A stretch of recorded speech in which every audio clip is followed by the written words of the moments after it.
भाई रफाकत जैनियन वाकया तो सुनाना। सही है। पिछले साल जनाब ना मैं घरों निकलिया दुकान वास्ते, काटन शाटन का सूट पाया, मोटरसाइकिल किक मारी नवा 125 है जनाब। निकलना को 5-6 गलियां क्रॉस कीतियां ना, वो मेन वड्डे गले च वो जनाब ना माई सोटी फड़ी और बड़ी बुजुर्ग जी आई करके ना पतली जी गली चू निकले पे, वे पुत्रा खलारी। मैं आख बुजुर्ग बंदा है, दुआवां लेना चलो। सही गल। मैना दी मैना अड्डे दे उत्ते परले रक्शा वाले सड़कों पार जेड़ा ना उत्थे लाई। मैं आख चलो माई जी बह जाओ। माई ने मैं पिछे बहा लिया, मसा चाड़िया छुड़िया छुड़े नहीं एडी को बुजुर्ग आई। हाँ जी सही। ते अड्डे ते मैं जनाब ना जूसा की दुकान है, मेरा मोटरसाइकिल पिछे, अगों मैं वेना की जनाब 2 मेरे दोस्त वकील जिन्हां ने पढ़दा रहा, ओ एक टीचर ते 2 होर जनाब ओ खड़े दे पानी शानी पी रहे। मैं उन्होंने जनाब ना वेख के मोटरसाइकिल दी ब्रेक लाई।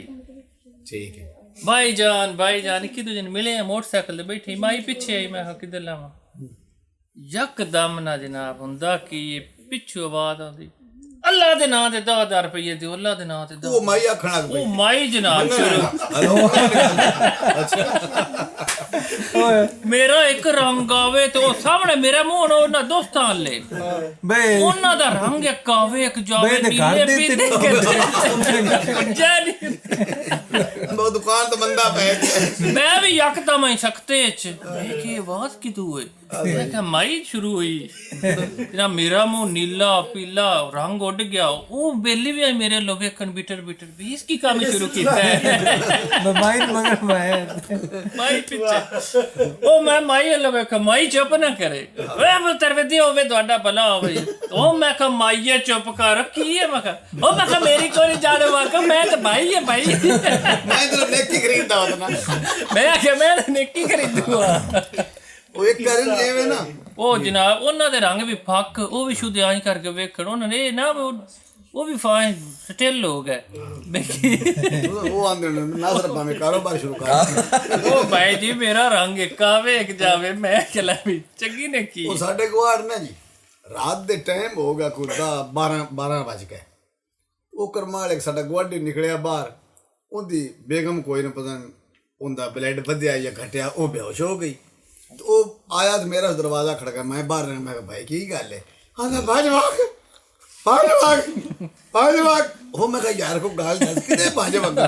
ਉਹ ਤੋਂ ਉਹ ਜਿਹੜੀ ਸਮਝ ਨਾ ਆਇਆ ਮੈਂ ਆਖਣਾ ਕੀ ਭਾਜਵਾਗ ਉਹ ਮੈਂ ਕਿਹਾ ਕਿਤੇ ਮੈਂ ਭਾਜਵਾਗਾ, ਉਹ ਮੈਂ ਕਿਤੇ ਬੱਜਾ। ਉਹ ਆਂਦਾ ਭਾਜਵਾਗ ਤਾਂ ਮੈਂ ਉਹ ਸਾਹਮਣੇ ਉਹ ਭੱਜ ਕੇ ਗਈ ਲੁੱਕਰ ਤੇ ਉਹ ਦੋ ਮੋੜ ਮਿਲਾ ਕੇ ਰੁਕ ਜਾ। ਮੈਂ ਰੁਕਾਂ ਕੋਈ ਨਾ। ਉਹ ਦਰਬੜ ਹੋਈ ਨਾ ਤੋ ਸਾਰਾ ਮੱਲਾ ਬਾਹਰ ਨਿਕਲਿਆ। ਉਹ ਆਂਦੇ ਨਾ ਆਇਆ ਤੈਨੂੰ ਕੀ ਹੋਇਆ? ਮੈਂ ਕਿਹਾ ਮੈਨੂੰ ਤਾਂ ਭਾਈ ਆ ਕੇ ਭਜਵਾ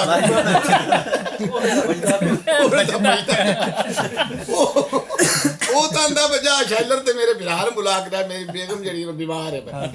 ਉਹ ਮੋੜ ਇਹ ਸਦਮੇ ਹੋ ਜਾਂਦੇ ਨੇ। ਮੇਰੇ ਸੱਚਾ ਵਾਕਿਆ ਗੁਜ਼ਰਿਆ। ਯਕਦਮ ਫਰੈਸ਼ ਰਹਿੰਦਾ ਬਣ ਜਾਏ ਨਾ, ਸਮਝ ਨਹੀਂ ਲੱਗਦੀ ਬੰਦੇ ਨੂੰ।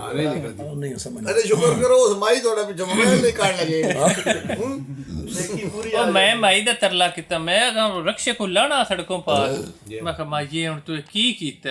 ਤੂੰ ਮੈਨੂੰ ਨਾ ਆਖ ਬੱਦੇ ਮੇਰੇ ਨਾਲ ਜੋ ਬੈਠੀ, ਮੈਂ ਤੇਰੇ ਕੋ ਸੌ ਰਕਸ਼ੇ ਦਾ ਕਿਰਾਇਆ ਦਿਆਂ। ਸਹੀ ਗੱਲ। ਜਣੇ ਮੈਂ ਆਖਿਆ ਵਾਹ ਇਕੱਠੇ ਹੋਏ ਖੜੇ ਨੇ ਇੱਥੇ 100-200 ਬਣਾ ਲਾ।